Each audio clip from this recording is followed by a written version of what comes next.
Assalamu alaikum wa rahmatullahi wa barakatuh. I was wondering, how did you decide on this topic at this point in time? What made this feel especially relevant or urgent and necessary for right now?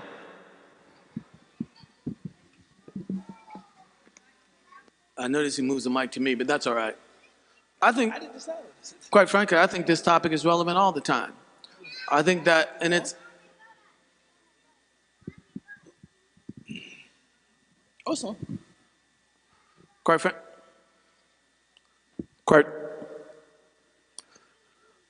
I think this topic is relevant all the time, and I think it's relevant especially in this time. I've been a Muslim going on 50 years in this country, and I can't remember, with the possible exception of the 1990s, experiencing the Muslim community in America as fractured as it is now. I think that some of that has to do with issues that are beyond our control. In the Quran, in Surah Al-Qalam, Allah relates the story of a people who, make a very long story short, He granted them orchards, and they had all of this, this lush vegetation that they were growing, and then they decided to get stingy with it and not share it with the poor, and so Allah decided to destroy their orchards. And so when they came in the morning and they saw their orchards, they were in shock because their orchards had been destroyed. And among the first things that Allah says, subhanahu wa ta'ala, He says, فَأَقْبَلَ بَعْضُهُمْ عَلَى بَعْضٍ يَتَلَاوَمُونَ. And so what we have here, when a community is afflicted with some external affliction, all right, one of their tendencies, just as a matter of the sociology of groups, one of their tendencies is to turn on each other, all right, and to try to make each other responsible for what has afflicted them from without. And we have been afflicted over the last so many years with some pretty serious stuff and some pretty difficult challenges from without. And the last challenge that we have seen, still unfolding now, in Gaza, and in Sudan, and in Myanmar, and in China. I mean, we have lots of really horrific afflictions that have come to us from without. And so our tendency has been just that, to turn on one another. To turn on one another as, well, if you had done this, we wouldn't be here. No, if you had done that, we wouldn't be here. No, it's because your lax practice that we're here. So we have this tendency to turn in on each other, all right? And all of that undermines our unity, all right? And to my mind, if I may speak frankly, I think we have to be aware of the extent to which we approach decadence when we conduct ourselves like that. And what I mean by decadence is I mean that a people who do something for the purpose of enhancing their position, all right, while exactly what they do harms their position. And they don't see it as harming their position. So everything they do to try to help their position, they end up deeper in the hole, all right? And rather than back off of that, we double down on it. And so for me, we are taken farther from our destination the more we double and triple down on it. And so for me, I mean, I wish we didn't have to discuss this kind of conversation. We didn't have to discuss this conversation. We didn't have to have this conversation. But I see, I mean, if there's any moment, in which we need to be reminded of who we are and what we're supposed to be doing, and how the differences that divide us cannot override the fundamental consensus that we have, and that is that we are the Ummah of Muhammad, and we have been charged with carrying, delivering the Risala of Muhammad sallallahu alaihi wasallam, and nothing can come between us and that Risala. Just speaking to that, this topic in this book has really pushed me out of my comfort zone. I think that in a lot of the circles I frequent, a kind of very argumentative, divisive kind of differing is not really in vogue. We don't really do, that was much more the 90s, early 2000s. We're not going around arguing with each other about Al-Qaeda and things like that, but we have settled into this kind of détente, this kind of mutual and shared understanding that you do your thing and I do my thing. And I think we have, within the community, sought out these echo chambers that I just want to spend time with the Muslims with whom I agree, and I derive great comfort from their companionship and their company, and the Muslims with whom I disagree, I just don't really engage them. I can't really say that, we sit and we talk badly about them, or not. I haven't really seen those kinds of very aggressively divisive religious cultures in some time. But I think this book is pushing us to re-examine even like those people that I've casually kind of written off as just, hey, and how real can we get here? They're just Salafi. They're Salafi and I'm not. Right? They're Salafi, I'm not. I don't pray there. I don't really talk. I don't really engage them much. They don't engage me much. We both live, maybe, I'm from Chicago. We might be separated by just a couple of blocks. I remember going to, where all of this was drawn into the sharpest relief was the first time I was invited to give a lecture in Birmingham, in England. They took me to Green Road or Green Street. Man, I had never seen that kind of just fractious, this group, this group, this group, this group, this group. I walked into the masjid and somebody said, "Are you Ubaydullah Evans?" I said, depends on what he did, right? Yeah. "Are you a bill collector?" No, I'm kidding. Who wants to know? He said, "Please honor us, give the khutbah." I said, "Oh, no, He said, please. So I gave the khutbah. And then after the khutbah, the same person that asked me to give the khutbah, I went to give him salam, he wouldn't return my salam. I said, he said, "No, you're wearing a tie." Because I had a jacket, I had a tie on, And I was just like, man, this is crazy. So it's not like that, but we are very, I think, perhaps too satisfied with, hey, you do your thing, we're doing our thing. And I'm thinking, this book is pushing us to redefine those boundaries of community. Is there a way that we could see ourselves as united, as opposed to just, hey, just tolerating? We're not abusing each other, we're not attacking each other, we're not insulting each other, but there certainly is no urgency to work together or be together. And I think this book, and for me, it pushed me way out of my comfort zone. It's kind of pushing me to think about how that very polite kind of détente is maybe compromising our ability to deliver the risala of Muhammad sallallahu alaihi wasallam.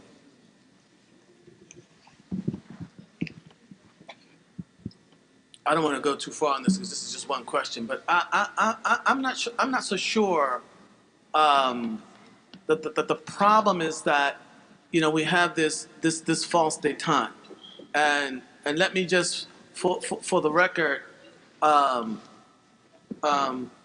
think that it's on some level it is natural for people to be attracted to people who are like and think like them.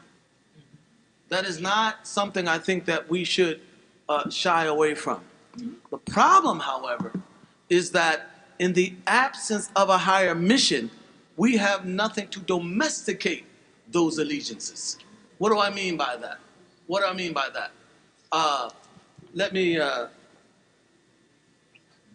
Want people to hear what you're saying. I don't know about that, man. Anyway, look, we all have ethnic and racial identities. All right? And let me just speak for myself. All right? I'm a black American. I have no intention of being anything other than a black American. And I am organically, يعني بالعصبية, attached even to the broader black American community. All right?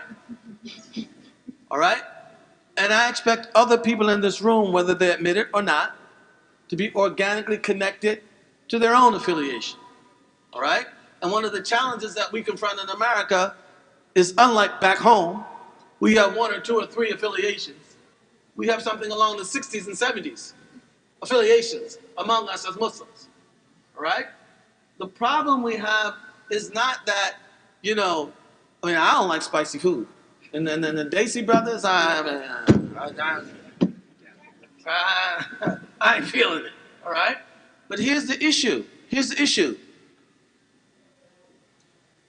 If Islam and the risala of Islam, the idea that we must model and deliver this message, all right?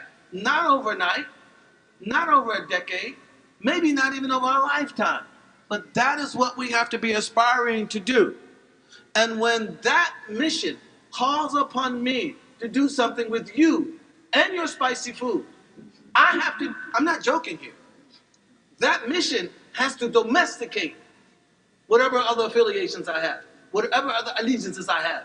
I still have them, but they're domesticated. All right? They're tamed. All right? They work for me. I don't work for them. All right? And I think that oftentimes what ends up dividing us more is we try to pound people out of their commitments, out of their affiliations. You can't be white. You can't be black. We Muslim, akhi. You can't be Arab. You can't be Salafi. You can't be Ashari. You can't be Salafi. You can't be Ashari. All right? All of these things are going to exist. The question is, do we have a higher sense of mission that could domesticate all of these commitments? That becomes the issue. Does everybody understand what I mean when I say that? No? I think so. Let me try to give you a more concrete example. If you're married, right? See? Right? They're gonna be differences, right? But the value of maintaining and preserving this marriage domesticates those differences. You understand what I'm talking about? It tames them. It keeps them from getting out of hand. All right? And you say, yeah, she's wrong. Yeah, he's wrong. I ain't going nowhere. Do you follow what I mean by that? And we can swallow that, all right, for the purpose of enhancing the relationship that we want to preserve. All right?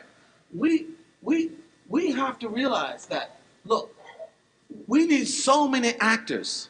Right now, what we are experiencing as a Muslim community, in fact, as all religious communities around the world, all right, the last 300 years or so have completely destroyed the plausibility structure of religion. It's just not cool. It's just not fashionable to be openly religious in the world today. We have to acknowledge that, all right?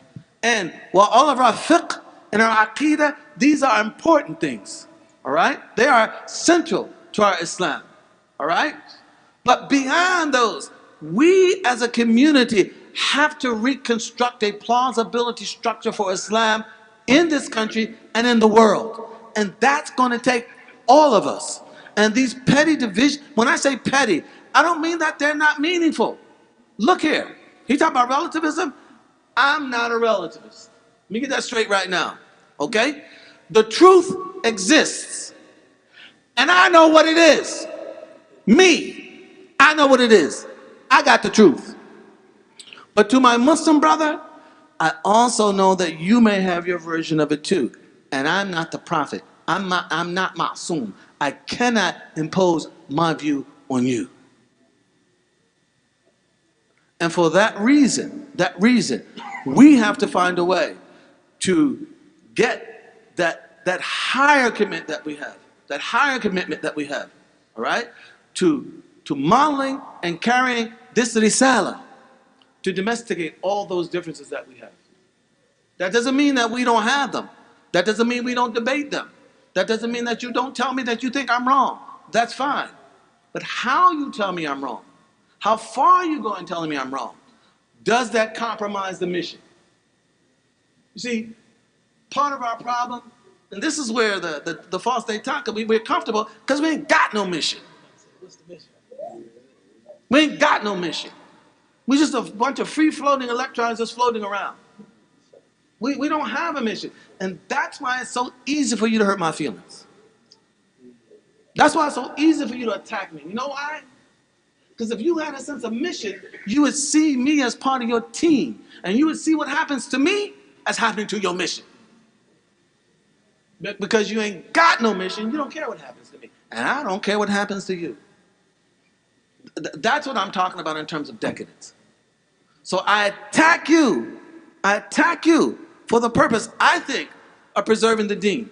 And if we want to get into some of these theological details, we can. I don't think that's necessarily relevant. But for the purpose of preserving the deen. But what you're saying is not kufr. It's not shirk. It's just not my opinion.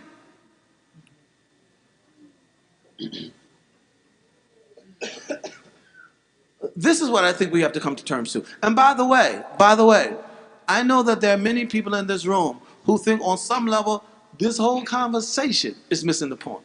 Why? Because many of the things that divide us have very little to do with these fiqhiyat or these issues on aqeedah. All right? It's some of our political positions. All right? It's some of our economic positions. It's some of our social positions. I mean, issues that we have to find ways of being able to discuss, all right, and negotiate without them tearing us apart. I mean, this is amazing, all right? You can't give me, you got a parking lot out there, right? Got a space for the imam? Huh? Okay. Based on what? Did you follow what I mean by that? All right? We have to find a way to discuss these and to debate these things, all right? Right? Got nothing to do with aqeedah. Got nothing to do with fiqh, all right? How are we going to arrange ourselves as a community, all right, without that tearing us apart? That is what divides us more often, all right, than these fiqh and these aqeedah issues on a daily basis. I'm not saying that the fiqh issues are the yes, we have fiqh differences. Nobody knows that better than me. We have aqeedah differences, no, all right? But it's these daily, everyday issues, all right? Okay? That breeds so much internal bleeding among us. All right? And that's what we have to find a way to domesticate, inshallah ta'ala.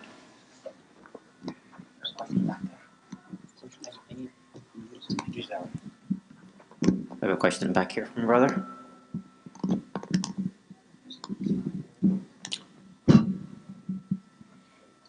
They can hear me, I'll talk. So you kind of just went into this right now. Excuse me, where are you? I'm right here. Oh, I have to see, because Okay. see that's all fine. this? I know someday it's coming, and when I hear voices, Is this okay? yes, thank you. All right. So now you've gotten into it a little bit, but what I'm very confused about is the relationship between this mission that you guys keep talking about and the division.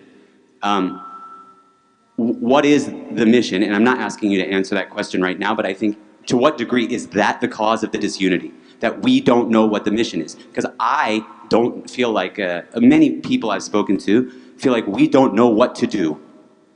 You say spread, do we, is it okay, let's help Gaza, okay, let's find a parking spot for the imam. What is, and to what degree, obviously I'm not asking to answer a question of what is the mission tonight, perhaps that's You can ask it. Well, then I'll ask it, because I think that's what we're yearning for, and I think that is sometimes and also then to what degree is that absence of a mission, or the confusion about the mission, the cause of the disunity? Okay, that's the question. I wanna have Ubaydullah answer this question, but let me just say this as a preliminary.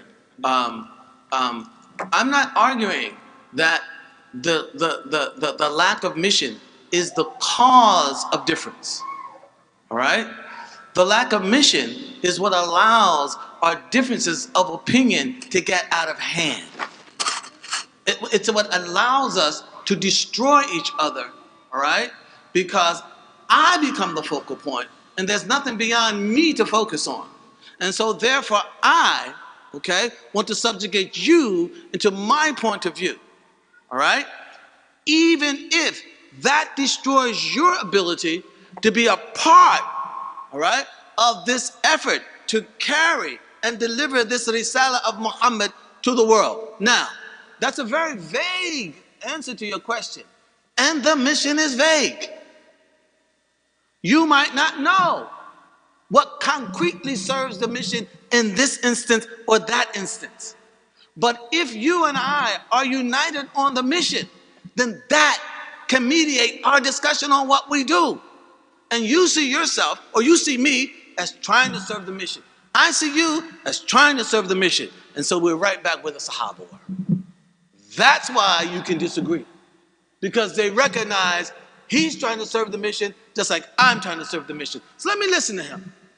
Let me see what he has to say. And you're saying the same thing. Because what's important? Not you, not me, the mission. And the mission is to carry and to deliver this risala to the world. One thing that I've always, Bismillahir Rahmanir Rahim, observed is that there's nothing wrong with being a person that has a very strong constitution, in that you have commitments. However, I find that within almost every tradition, and Sheikh Taha does a very good job of elucidating this within this book, you have those more partisan, more sectarian voices. And then within that very tradition, you have more ecumenical voices. Sometimes you even see over the course of a given scholar's evolution, maybe they started out a lot more hard line, willing to draw much harder lines in the sand. And then toward the end of their lives, they reassess some of those earlier positions, and they appear to have a greater appreciation for Muslim unity. The lack of a mission, to me, is what leads us to adopt the harder line, more sectarian, more divisive positions, even within the schools, traditions, and movements to which we are beholden. So I was talking to a brother yesterday, and we were talking about our experience in Chicago as Muslims over the last, it's hard for me to imagine that I've been Muslim for 26 years. Subhanallah wa bihamdihi, subhanallah al-azim. Yeah, what is that? So I don't have no white stuff yet. I get it, but when I see it, I pick it out with the tweezer. Yeah, my wife can't stand it too. She said, "Stop lying to the people. Let it grow in." Not yet. Take it out. And we were saying how we've seen people, and you have two scholars that represent one exponent of Islam. One of them is older. He has white hair in his beard. And he's saying, I used to be hard line. I probably contributed to this, polemical culture of debate and division and separation. Boy, did I waste my time. Now he's 70. I really wish that the positions I had taken about this or that, I really wish I would have done that differently. But then there's the 28-year-old recent graduate of the Jami'ah, the recent graduate of the university, who's hard line. Why do we gravitate toward the latter and not the former? Why is it that person, he represents for us, a purity of creed. He represents what it means to be committed to the minhaj, or the madhab, or the tariqah, or the tayyar. But the older person that's been there, that's saying, I really wish that I had a greater appreciation for Muslim kind of ecumenical dialogue when I was younger. To us, that's tamayyuh. He's watered down. That's not, no, No, that's not, he's not really on it. What I would like to probe is, what does it mean to be on it? What is it? See, that guy, oh, he's, at some point, I mean, I've had people tell me, you know, he used to be a sheikh, but at some point he got soft. No, I'm saying, at some point he got soft. And so I'm thinking, so you're more inspired by factionalism than you are by unity. Maybe this is something that should be reassessed. And Allah knows best. Right? I think on the one hand, believe it or not, there was a day when it was all black. I was young once, and I think that it's natural for young people. What you described as extreme, when you're young, it's not extreme, it's ideal. And a young person wants the ideal, wants the straight, no chasing. They're still in the phase of asserting themselves. And so what they want is that which seems closer to the ideal. And so there's a natural sort of attraction to that. And I think that's just built into the nature of who we are as human beings. I think as well, however, that what you're talking about in terms of people being attracted to it, it's not always the doctrinaire individual who's attracted to it. I think that what often attracts people to the more, what's the word you use? I'm going to use your word. Extreme? The more extreme is fear. Because if I'm with that which appears to be more extreme, then I'm safe from it. If I'm not, I'm subject to it. I think that oftentimes explains some of that. But all of this, I think, we have to bring it into a process where it can be negotiated and debated, with a possible outcome being not consensus, but simply unity. Assalamu alaikum. Thank y'all both kindly.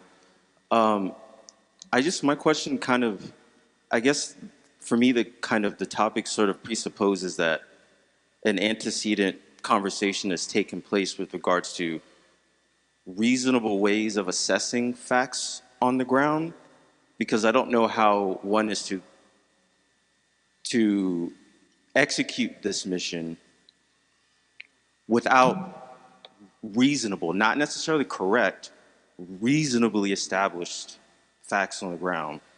If my brother or sister, and we agree that we have a mission, if they come and tell me, you know, the sky is gray, I could reasonably believe that because we just got a lot of rain. If they tell me it's purple, I could reasonably believe that could be a sunset. But if they tell me, you know, it's, I don't know, light green with like hot pink purple polka dots, we might agree that we have a mission, but I don't know how we can actually execute that mission if the assessment of reality is kind of warped.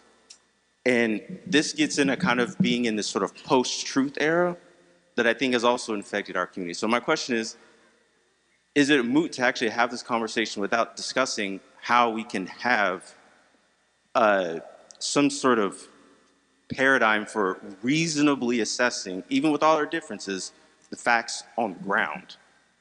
Thank you. But I don't think that the problem is in our misdiagnosis necessarily of the facts on the ground. I think the problem is in our inability to negotiate them. If, excuse me, if I'm actually interested in the mission, then I'm willing to listen to you. Tell me what you think will serve the mission better.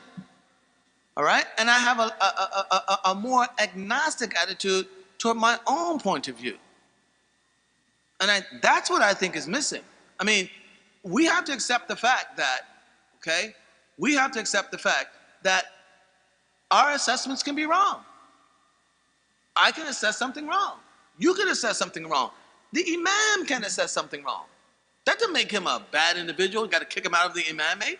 He's just a human being.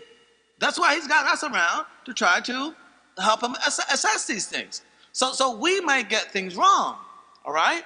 But as long as we have a higher mission, then we will have the will and the ability to detect our errors and eliminate our errors and keep on moving forward.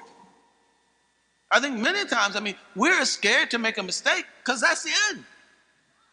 What community can survive like that? That was the Sahaba?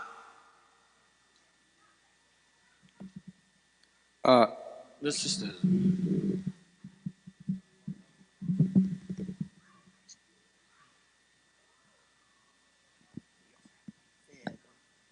Assalamu alaikum. It kind of piggybacks off that question. If, for example, let's say we were speaking earlier and you were saying that the book are the central sort of what centralizes our mission. And let's get a little bit more specific. And to this point about the facts. There's the ayah about like unfuku amwalakum fi sabilillah, right? And let's say that we're gonna talk about the mission of American Muslims. And how I interpret that specific ayah in this current time might mean something more specific like, I don't know, buying a politician that can actually help with that mission. Don't put it like that, but I get you. But you know what I'm trying to say, right? But some other people are gonna read that and say, I don't know, man, like, it's about my pocketbook, right? The economic thing that you're talking about. So if the fact is that I'm willing to sit at that same table and listen to you tell me that you want to renovate the marble in the bathroom, but I think that that money could go to something way more effective that's going to help my neighbors and all of us, immigrants, non-immigrants, converts, diaspora, whomever, that makes it very challenging. I feel like that I care about you and I care about us, but I feel like that's I think where I would like more clarity, and maybe that's what the workshop is. Yeah, very quickly in response to your query, none of the issues that you raised was a question of haram or halal. It's halal, assuming. No. It's right, okay, so it's halal to donate to this campaign. It's halal to do the marble in the bathroom. It's halal, I forget what the third one was. Huh? All right, okay. But these are halal options, all right? And so what we're dealing with are questions of effectiveness, efficiency, thrift, and these kinds of considerations. In that regard, why should our conversations about these things differ from the kinds of conversations we have at work in our corporations every day? Does anybody understand what I mean by that? We're not talking about haram. We're talking about what's good for the company. All right? And we have there, don't put too sharp a point on this. See, we should have, Allah looking down and saying, yeah, that's the one I want to reward. I want to get the most reward from Allah. At work, we know the boss is going to get word about this meeting. He knows who said what, whose ideas were good, and whose ideas were going to serve the mission of the company more. All right? And we appeal to that. Efficiency, order, thrift, time, etc. Why do our conversations within our masjids on these kinds of issues, which is not haram halal, why should that differ from the way we are at work? Why? That's a question we have to ask ourselves. Did that at least go some way to your question? It goes, because yeah, I think that's part of the problem. Right, that we can't have that conversation. That's right. But why can't we have it? That's I would love to know. Well, I think that because we tend to turn everything, all right? In other words, the mubah is the permissible is a broad category, all right? But the permissible is not going to tell us what to do. It's simply going to say it's permissible to do this, this, this, or this. And we as a community have to figure out, well, which one of those is more efficient? Which one of those is more economical? Which one?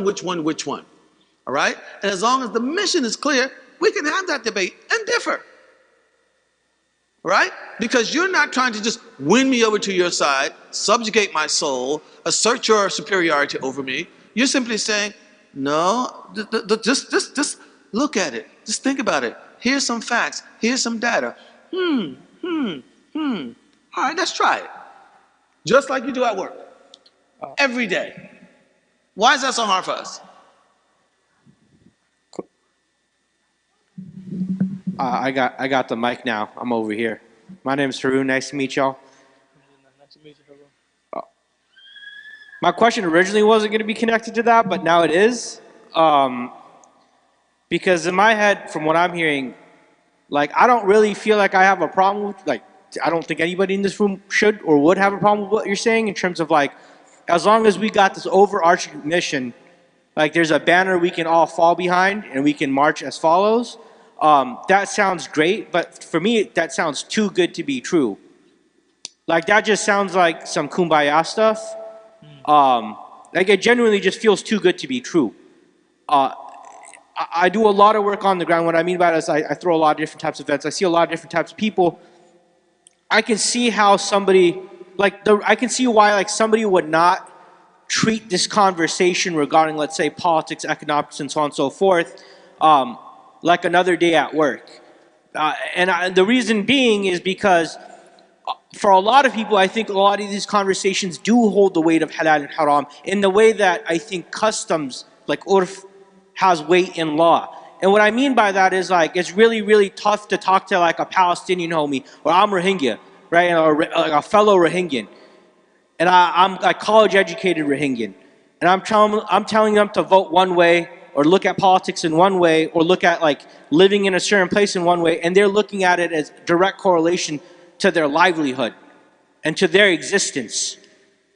And I think to that degree, it's like in the sense of preserving life, or life for themselves and their kids, that's where that stake is held at, I think, when I'm talking to most people. And it's like, you know, it's like it's a really weird conversation when I feel like somebody's family is dying anyway, be it here in America, like down the street in Oakland, or like overseas, for me to talk to them and be like, hey, listen, man, at the end of the day, it's cool. We're both Muslim. La ilaha illallah, Muhammad Rasulullah. We're under the same banner, we're under the same mission.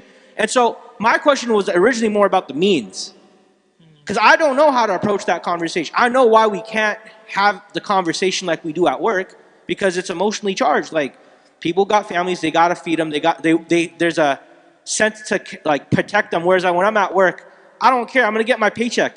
Every 2 weeks I'm gonna cash out, I'm gonna go home, I'm chilling. I'm gonna watch Netflix at home. I'm good, right? And I think to that degree, so I feel I might be over time here, but you get what I'm saying here is, like, it's a matter of means for me. It's like, how do I look somebody in the eye and be like, yeah, bro, I might have voted this way, or I voted this other way. Here are the economic considerations I had in mind, but I really think it's gonna be great for both of us. And to them, they're looking at me like, yo, dog, I'm gonna get deported. Like, that's the end of the road for me. The hell you talking about? Sorry, I don't know if I can say hell in the masjid like that, but you know what I'm saying? Like, what are you talking about? You made this economic bet? That bet included my livelihood. How are you going to tell me, La ilaha illallah Muhammad Rasulullah, we're on the same banner? We're not. You don't care for me like that. And that's the kind of conversations I'm looking at people in the eye and having, you know what I'm saying? So that, I think Ubaydullah said, how real can we be? I just chose to be real. My bad. No, I appreciate I be like that sometimes, but thank you. I appreciate both of you for being here. No, I appreciate Inshallah, that. we'll make this the last question. Inshallah, I know there's more questions, but inshallah, the conversation continues tomorrow morning. I know, I'm sorry. One of the most, Bismillah ar-Rahman ar-Rahim, one of the most interesting findings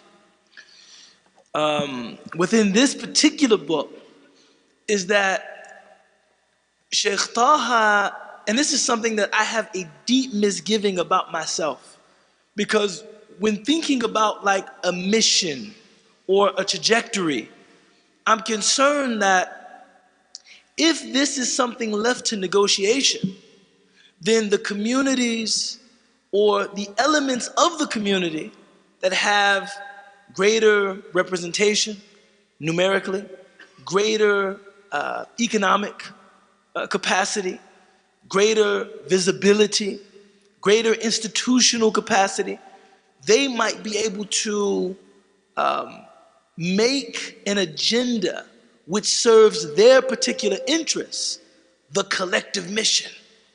And now you are tasked with supporting the mission. Even if you feel that your own trajectory is undermined or compromised by this new collective mission. And one of the things that Sheikh Taha is asserting in this book that we're covering over the course of the weekend is that the Quran does contain principles. It does have rules of engagement.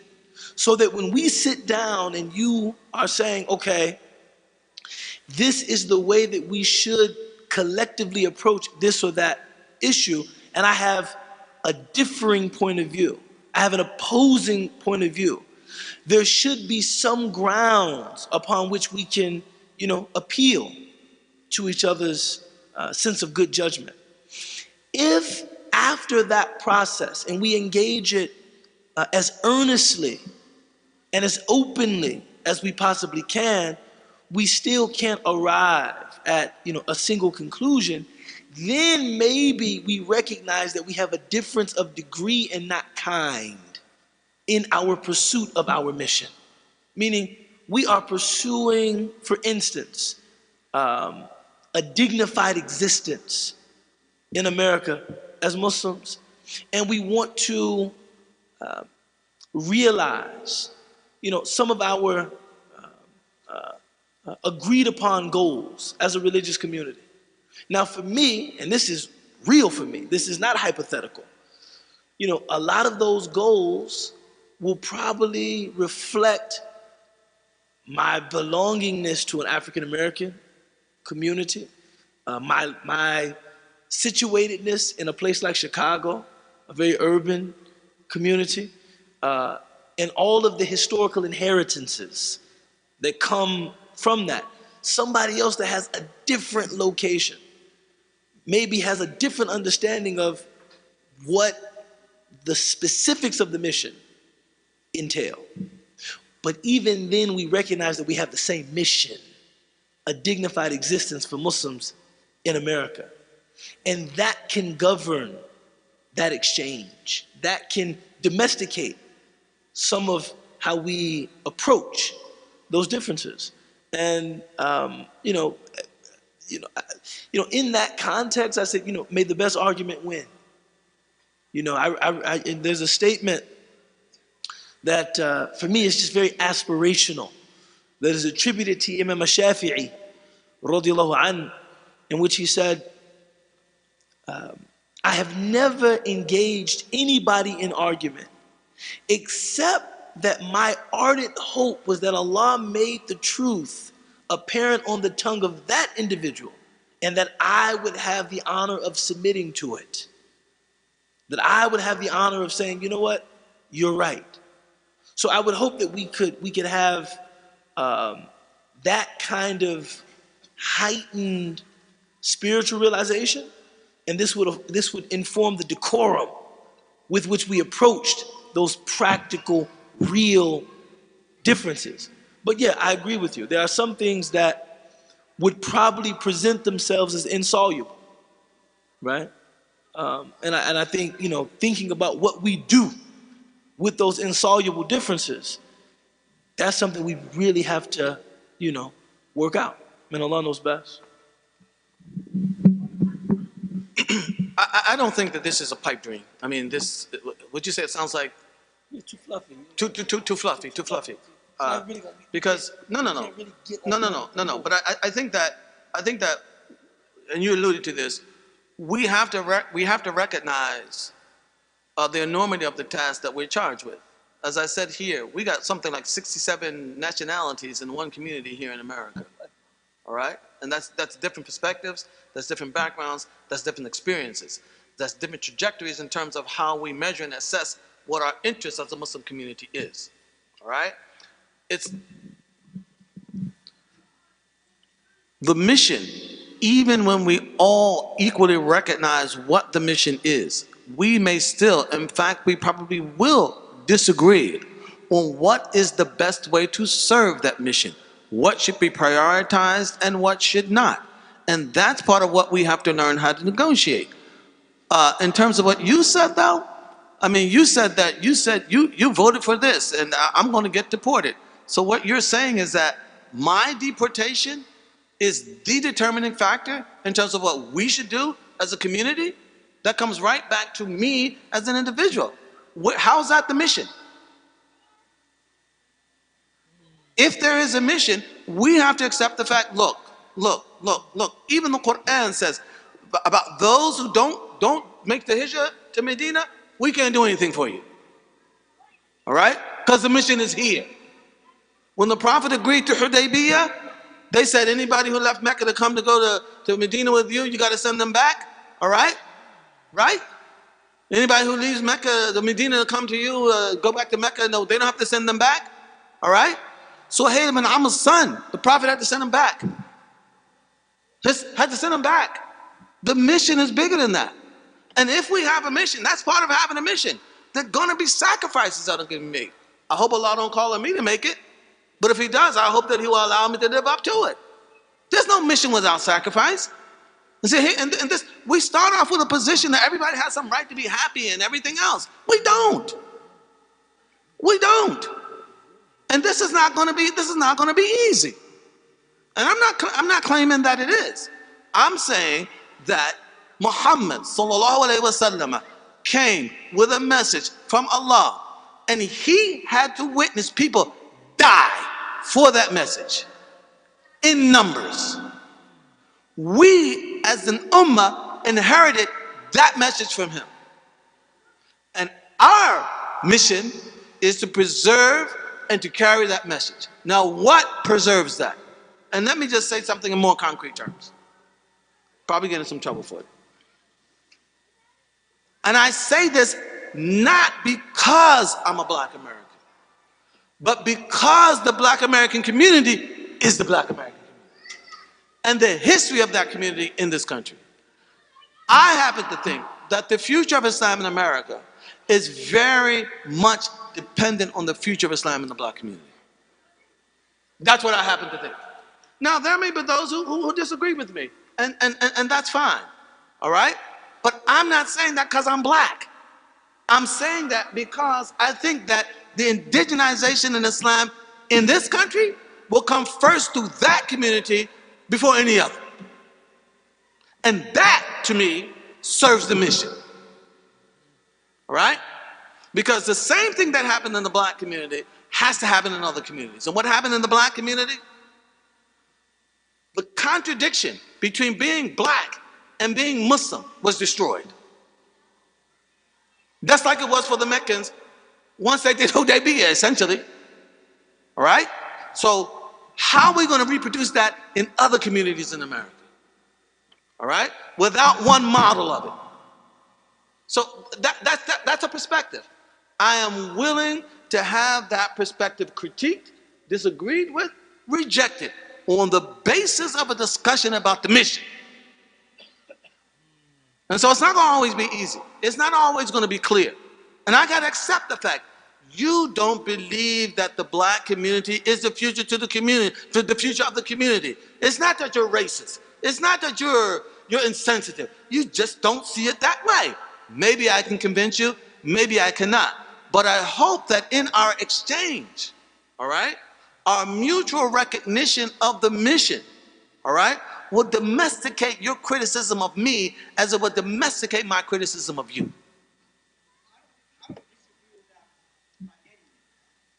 With what? The idea is like, someone's got to make a hard call at the end of the day. Some folks can get left behind. Decisions can get made.